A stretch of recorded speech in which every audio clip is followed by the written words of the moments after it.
কারণ মনে আছে আমাদের বয়সী না যারা আপনারা বলতে পারবেন এরশাদের বিরোধী আন্দোলনের শেষ মুহূর্তে যখন তার পতন হয় 6ই ডিসেম্বর 92 আরেকটি খুব গুরুত্বপূর্ণ দিবস আমাদের এই উপমহাদেশে। সেটা হলো যেদিন বাবরি মসজিদ ধ্বংস করার প্রক্রিয়াটা শুরু হলো। কেন এই তিনটা বিষয় আসলে সামনে আনতে চাচ্ছি এই মামলার কথায় আসার আগে, কারণ গণতন্ত্র দিবস আমরা অনেক বছর পালন করেছি নব্বইয়ের পরে, অনেকটা একটা অর্থহীন ভাবে। যখন গণতন্ত্র ছিল না গত 15 বছর, তার মধ্যেও কিন্তু গণতন্ত্র দিবস আজকে অনেকে ভুলেও গেছেন যে এরকম একটা দিবস আছে। অথচ আমরা এখন একটা সময় আছে যেখানে আমরা মনে করছি যে আমরা গণতন্ত্রকে আবার পুনর্জীবিত করার চেষ্টা করছি একটা জাতি এবং একটা দেশ হিসেবে। তো গণতন্ত্র চর্চা করা এটা হলো গুরুত্বপূর্ণ ব্যাপার। যদি শুধু কিছু আইন তৈরি করে শুধু একটা নির্বাচন করে নির্বাচনটা যখন হয় যদি হয় শুধু সেটা করে তো হবে না, আমাদের গণতান্ত্রিক চর্চা লাগবে। তার মানে হচ্ছে গণতান্ত্রিক চর্চার সবচেয়ে বড় বিষয় হচ্ছে অন্যদের কথা শোনা এবং তর্ক বিতর্কে জড়ানো, বিভিন্ন ধরনের কথাবার্তা শোনা যেটা আপনার কাছে সহ্য হয় না, নিজের ওই সহনশীলতা চর্চা করা। পাশাপাশি কেন আমি 92 সেই বাবরি মসজিদ ভাঙার ঘটনাটা আজকে এখানে টানছি আপনারা জিজ্ঞেস করতে পারেন। টানছি এই কারণে, কারণ আমরা ওই ঘটনার পর থেকে দেখেছি কি করে একটি ধর্মীয় উগ্রবাদী একটি দল কিভাবে বাক স্বাধীনতাকে রোধ করে এবং মিম কার্টুন হতে পারে অন্যান্য ধরনের বিদ্রুপ ব্যঙ্গ কিভাবে তারা নিয়ন্ত্রণ করে অধিকার লঙ্ঘন করে নিজেদেরকে একটা জায়গায় নিয়ে যেতে পেরেছে যেখানে তাদের বিরোধিতা করার অনেকটা অসম্ভব হয়ে গেছে। আমাদের পার্শ্ববর্তী দেশের এই অভিজ্ঞতা আমাদের জন্য যথেষ্ট প্রাসঙ্গিক। আমাকে বারবার বলা হয়েছে আজকে যে আইনের কথাগুলো আমারই নাকি বলতে হবে, ফিরোজ অনেকটা বলেছেন এর মধ্যে, কিন্তু আমাদের আইনের ভিত্তি কোথায়? এই যে আমরা মত প্রকাশ এবং বিশেষ করে মিম কার্টুন বা শিল্পীদের মত প্রকাশের কথাই আমরা আলাপ করতে চাচ্ছি আজকে। আমরা কি মর্যাদা আইনি সুরক্ষার সেটা আমাদের আগে দেখা উচিত। সংবিধানে কি বলা আছে সেটা দেখার আগে আইন আমাদের দেশে প্রযোজ্য এবং তার মধ্যে বিশেষ করে অনেকগুলো যেগুলোর আসলে একটা কোথায় যাব বলেন আপনি?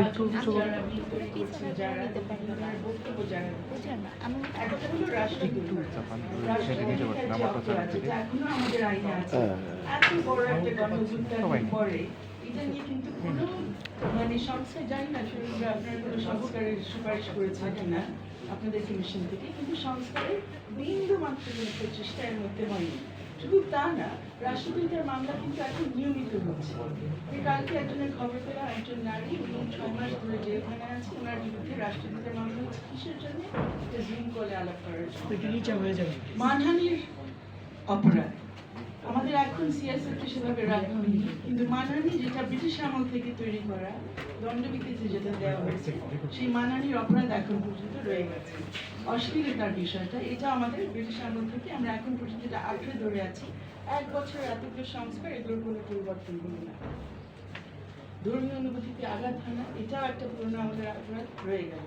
আর নতুন আইনের মধ্যে আমাদের আবার ধর্মীয় অনুভূতিতে আঘাত হানার ব্যাপার আর কি বিদ্বেষ শব্দটা একটু বদলিয়েছে, ধর্মীয় বিদ্বেষ এবং জাতিগত বিদ্বেষ ধরনের বিষয় আমাদের আইনি কাঠামো এখানে আপনি মত প্রকাশের যথেষ্ট শক্তিশালী এবং এটা ব্যবহার করার যে বিষয়গুলো কিভাবে ব্যবহার হচ্ছে অত বেশি আপনি রায় পাবেন না যে আমাদের 50 বছরে এইসব আইন ব্যবহার করে যে বিচার হয়েছে রায় হয়েছে বেশি পাবেন না।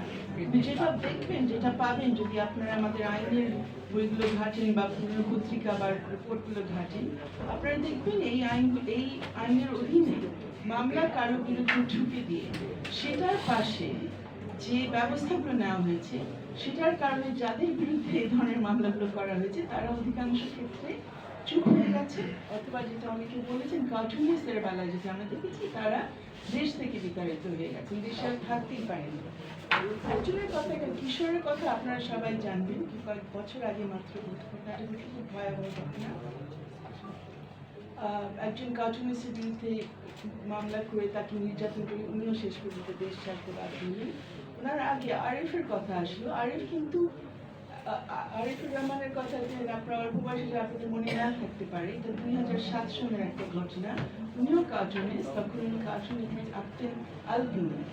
এবং আমরা বারবার কিন্তু বলছি যে ক্ষমতাবান এবং ক্ষমতাহীনদের কথা। আরিফ খুব ক্ষমতাবান কেউ ছিলেন না। উনি জেলা থেকে একটা গ্রামে থাকতেন, ওখান থেকে উনি কার্টুনিস্টদের একটা প্রতিযোগিতায় উনি বিজয়ী হয়েছিলেন।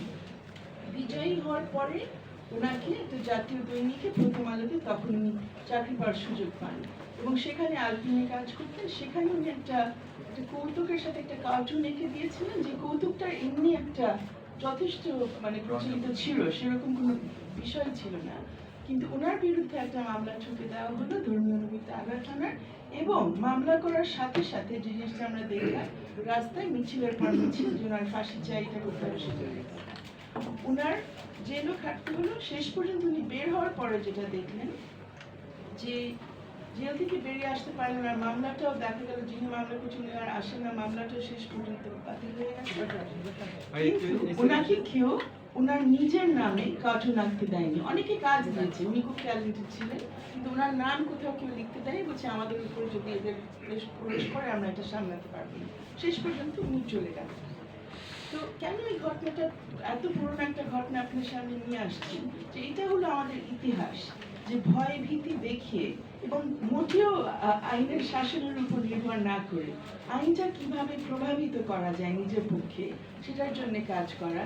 এবং আপনি যাকে রাজনৈতিক প্রতিপক্ষ মনে করছেন, এবং রাজনৈতিক এবং সামাজিক প্রতিপক্ষ, যারা পরিবর্তন আনতে পারে, যে কথাগুলো সবাই বলেছেন, মিম কার্টুনের গুরুত্বটা কি? মিম এবং কার্টুনের গুরুত্ব হচ্ছে যে যাদেরকে নিয়ে আপনি আসলে আপনার সেই সমান ক্ষমতার জায়গায় আপনি নেই, সেভাবে তার সাথে আপনি কোনোভাবে তাকে রেজিস্ট করতে পারছেন না, এইভাবে আপনি একটা তামাশা করে, প্রাপ্তির ভাষায় তামাশা করে আপনি তাকে প্রশ্নবিদ্ধ করতে পারছেন। এবং আমাদেরও এখন যেরকম আসলে আমরা কেউ অতটা বই টই পড়ি না, আমরা মিম, কার্টুন, ফটো কার্ড এগুলো দেখে দেখে তো আমাদের সিদ্ধান্তগুলো নিয়ে ফেলছি বিভিন্ন ব্যাপার নিয়ে। সেই জন্য এগুলো আসলে খুব বড় একটা, এখন এদের এইসব মিম এবং কার্টুনের খুব বড় একটা আই থিঙ্ক রাজনৈতিক এবং সামাজিক গুরুত্ব আছে। এগুলো দেখে বুঝে আমরা আমাদের মাইন্ড মেকআপ করছি, বিভিন্ন ব্যাপারে বিভিন্ন ডিসিশন নিচ্ছি, এবং এগুলো যে কেউ করতে পারছেন এবং একটা রিয়াকশন আকারে দিতে পারছেন। সো এগুলোর একটা স্পেস রাখাটা খুবই দরকার। যে স্পেসটা আমরা দেখছি এই মুহূর্তে এই মামলাটা দিয়ে এটা সংকীর্ণ করার চেষ্টা করা হচ্ছে। আরিফের কেসের সাথে একটু তুলনা করতে চাই। আরিফের কেসে আমরা দেখলাম তাকে দেশ থেকে বিতাড়িত করা হলো, তার পক্ষে কেউ কথা বলতে চাইলে না। স্টেটমেন্ট আই থিঙ্ক অল্প 5-7-10 জন হয়তো দিয়েছেন, আর কেউ না। এখন যে পরিবর্তন আমরা দেখছি, যে অ্যাটলিস্ট আমরা এই প্রেস ক্লাবে মিলিত হতে পেরেছি, এতজন মিলে কথা বলছি। আই থিঙ্ক আমরা শুধু ইয়ার্কির কেস নিয়ে কথা বলছি না, যদিও তাদের সুযোগ, তারা সুযোগ করে দিয়েছেন আজকে এই আলোচনার। এখানে আরো অনেকের বিরুদ্ধে মামলাটা হয়েছে। আর কথাটা হচ্ছে যে মামলা কেন এইভাবে করা হবে, মামলার শেষ পরিস্থিতি আসলে আমি জানি না এখানে কেউ জানেন কিনা। আমরা শুধু দেখেছি যে একটা এজাহার করা হয়েছে, সেটা, এবং মাঝখানে এই খবরও এসেছে পত্রিকায় যে এজাহার করার পরে সেখান থেকে নাকি ইয়ার্কির নাম বাদ দেওয়া হয়েছে। এটা কিভাবে হয়েছে সে আইনি প্রক্রিয়া আমি বুঝতে পারছি না, কারণ আমরা জানি এর মধ্যে এই বছর ধরে আমরা দেখেছি শত শত হাজার হাজার মানুষের বিরুদ্ধে মিথ্যা মামলা হয়েছে, কারোর নাম কিন্তু সেভাবে এখন পর্যন্ত এটা দেওয়া সম্ভব। আমি জানি না কিভাবে ইয়ার্কির ক্ষেত্রে এটা সম্ভব হয়েছে। প্রক্রিয়াটা যদি জানা থাকে, তিনি এই মামলাটা করেছেন, ওনার সবাইকে জানিয়ে দেওয়া উচিত, যাতে সবাই এটা থেকে একটু রেয়ার পেতে পারে, তারা যে সমস্যা